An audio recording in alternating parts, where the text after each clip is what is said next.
Feel fresh মূলত ঘুমের জটিলতা এবং জেট ল্যাগের চিকিৎসায় ব্যবহার্য একটি মেডিসিন। এটির জেনেরিক নেম হচ্ছে মেলাটোনিন।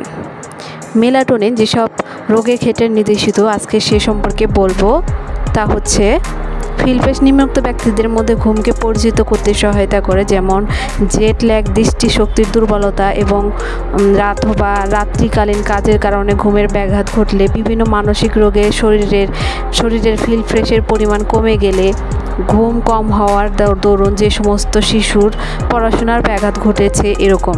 অস্টিওপোরোসিসের ক্ষেত্রে অস্টিওব্লাস্ট নামক কোষের পরিমাণ বাড়িয়ে শরীরে অস্থির বৃদ্ধিতে সহায়তা করে এই মেলাটোনিন। মেনোপজে সাধারণত মহিলাদের নিদ্রাজনিত সমস্যা তৈরি হয়, আর এই সমস্যা জটিলতাকে কম করতে সাহায্য করে এই মেলাটোনিন। ক্ষুধামন্দার ক্ষেত্রে ফিল ফ্রেশের পরিমাণ অ্যানোরেক্সিয়ার লক্ষণগুলিতে ব্যবহৃত হয় এই ওষুধটি। এছাড়াও অ্যাটেনশন ডেফিসিট হাইপার অ্যাক্টিভিটি ডিসঅর্ডারের ক্ষেত্রে আক্রান্ত শিশুদের ঘুমের জটিলতায় ফিল ফ্রেশ কার্যকরী ভূমিকা পালন করে থাকে। মেলাটোনিন কি? মেলাটোনিন হচ্ছে মস্তিষ্কের পিনিয়াল গ্রন্থি হতে নিঃসৃত এক ধরনের হরমোন, যা অন্যান্য হরমোন নিঃসরণের এবং শরীরের সময় সম্পর্কিত প্রতিক্রিয়া নিয়ন্ত্রণ করে। ইহা মূলত আলোকের সংবেদনশীলতা, প্রতিদিনের আলো ও অন্ধকারের পরিবর্তন এবং ঋতু বৈচিত্র্য দিবালোকের পরিবর্তনজনিত অনুভূতিকে নিয়ন্ত্রণের সাথে জড়িত থাকে। অন্ধকারে মেলাটোনিন নিঃসরণ বেড়ে যায় এবং আলোতে এর কার্যকারিতা হ্রাস পায়। জেট ল্যাগ অর্থাৎ আকাশ ভ্রমণ পরবর্তী অস্বস্তি, রাত্রিকালীন কাজ এবং দুর্বল দৃষ্টিশক্তি মেলাটোনিনের পরিমাণ কমায়। নারী দেহের প্রজনন হরমোনের নিঃসরণে মেলাটোনিনের ভূমিকা আছে। অনেক গবেষকদের মতে বয়স বৃদ্ধির প্রক্রিয়াতেও মেলাটোনিন জড়িত। হরমোন সম্পর্কিত কার্যকারিতার পাশাপাশি মেলাটোনিন অ্যান্টিঅক্সিডেন্ট হিসাবেও কাজ করে। এছাড়া শরীরের রোগ প্রতিরোধ ক্ষমতা বৃদ্ধিতে মেলাটোনিন সাহায্য করে থাকে। এবার এর ফার্মাকোলজি সম্পর্কে বলি। মানবদেহে দুই ধরনের মেলাটোনিন রিসেপ্টর চিহ্নিত করা গিয়েছে, একটি হচ্ছে MT1 এবং আরেকটি হচ্ছে MT2। রিসেপ্টরগুলির অবস্থান প্রধানত মস্তিষ্কে এবং কিছু প্রান্তিক অঙ্গে। MT1 সাব টাইপের অবস্থান হচ্ছে পিটুইটারি গ্রন্থির পার্স টিউবারালিস এ এবং হাইপোথ্যালামাসের সুপ্রাকায়াজামেটিক নিউক্লিয়াতে। MT2 সাব টাইপের অবস্থান প্রধানত রেটিনাতে। মেলাটোনিনের মাত্রা বৃদ্ধি শরীরে স্নায়বিক ও এন্ডোক্রাইন সিগন্যাল শুরু করে, ফলে বিভিন্ন নিউরোট্রান্সমিটারের মাত্রা সবচেয়ে অনুকূলে আসে, যেমন সেরোটোনিন ও গাবা এর মাত্রা বৃদ্ধি এবং ডোপামিনের মাত্রা হ্রাস। এই অবস্থা ঘুমিয়ে পড়া ও ঘুমকে প্রলম্বিত করতে সাহায্য করে। এবার মাত্রা ও সেবন বিধি সম্পর্কে বলছি। প্রাপ্তবয়স্কদের ক্ষেত্রে যাদের নিদ্রাহীনতার সমস্যা রয়েছে 3 থেকে 6 মিলিগ্রাম হিসাবে ঘুমাতে যাবার আগে 1 ঘন্টা আগে খেতে হবে। জেট ল্যাগের ক্ষেত্রে সর্বশেষ লক্ষ্যস্থানে পৌঁছানোর পর 0.05 থেকে 5 মিলিগ্রাম হিসাবে ঘুমাতে যাবার 1 ঘন্টা আগে খেতে হবে। পূর্ব দিকে ভ্রমণকালে ভ্রমণের আগের রাত থেকে শুরু করে ভ্রমণ পরবর্তী 4 দিন ঘুমাতে যাবার আগে খেতে হবে।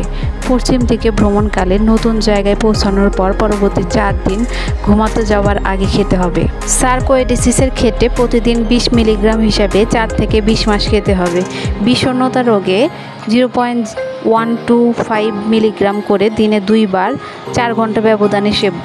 ঘুমের সমস্যা হলে ঘুমাতে যাবার 3 থেকে 4 ঘন্টা আগে 5 মিলিগ্রাম হিসেবে 4 সপ্তাহ খেতে হবে। শিশুদের ক্ষেত্রে 6 থেকে 14 বছর পর্যন্ত ঘুমের সমস্যা হলে দৈনিক 0.30 মিলিগ্রাম হিসাবে খাওয়াতে হবে।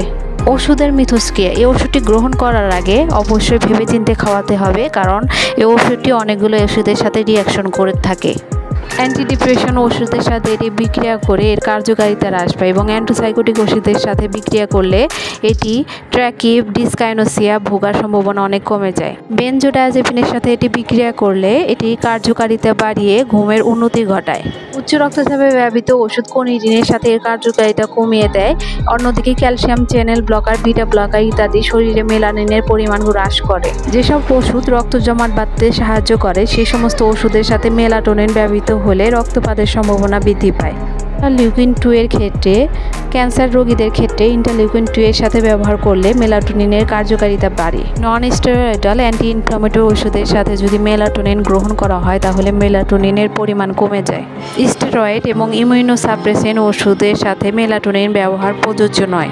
ট্যামাক্সিন এবং মেলাটোনিন একত্রে ব্যবহার করলে রোগীর জন্য অধিক কার্যকরী হয়। এছাড়াও ক্যাফেইন, তামাক এবং অ্যালকোহল শরীরে মেলাটোনিনের পরিমাণ কমায়, আবার কোকেইন এবং অ্যাম্ফেটামিন মেলাটোনিনের পরিমাণ বাড়ায়। কন্ট্রাইন্ডিকেশন বা প্রতিনির্দেশনা: যাদের অটোইমিউন ডিজিজ আছে তাদের ক্ষেত্রে এই মেলাটোনিন ওষুধটি নির্দেশিত নয়, অর্থাৎ তারা এই ওষুধটি ব্যবহার করবেন না। এবার মেলাটোনিনের পার্শ্ব প্রতিক্রিয়া বা সাইড ইফেক্ট সম্পর্কে বলছি। সম্ভাব্য বিরূপ প্রভাবের মধ্যে রয়েছে মাথা ব্যথা এবং বিষণ্ণতা। মেলাটোনিন গ্রহণের পর 30 মিনিটের মধ্যে তন্দ্রাচ্ছন্নতা হতে পারে এবং এর প্রভাবে 1 ঘন্টা পর্যন্ত থাকতে পারে। এটি ড্রাইভিং দক্ষতার ক্ষেত্রেও প্রভাব ফেলতে পারে। এবার সতর্কতা সম্পর্কে বলি। ক্যাফেইন এবং ফ্লুভাক্সামিন মেলাটোনিনের কার্যকারিতা বাড়িয়ে দেয়, অন্যদিকে মেলাটোনিন নিফিডিপিনের কার্যকারিতা কমায়। এই ওষুধটি যদি অতিরিক্ত মাত্রায় ব্যবহার করা হয় তাহলে মেলাটোনিনের তেমন কোনো বিষক্রিয়ার প্রমাণ পাওয়া যায়নি এখন পর্যন্ত। ওষুধটি কীভাবে সংরক্ষণ করে রাখবেন? আলো থেকে দূরে রাখবেন, 30 ডিগ্রি সেলসিয়াস তাপমাত্রার নিচে সংরক্ষণ করবেন এবং সকল ওষুধ শিশুদের নাগালের বাইরে রাখবেন। আজকে তাহলে এই পর্যন্তই। আমার পরবর্তী ভিডিও দেখার আমন্ত্রণ রইল। সে পর্যন্ত ভালো থাকবেন, সুস্থ থাকবেন, আর বেশি বেশি লাইক, শেয়ার এবং সাবস্ক্রাইব করবেন আমার চ্যানেলটিতে। ধন্যবাদ সবাইকে।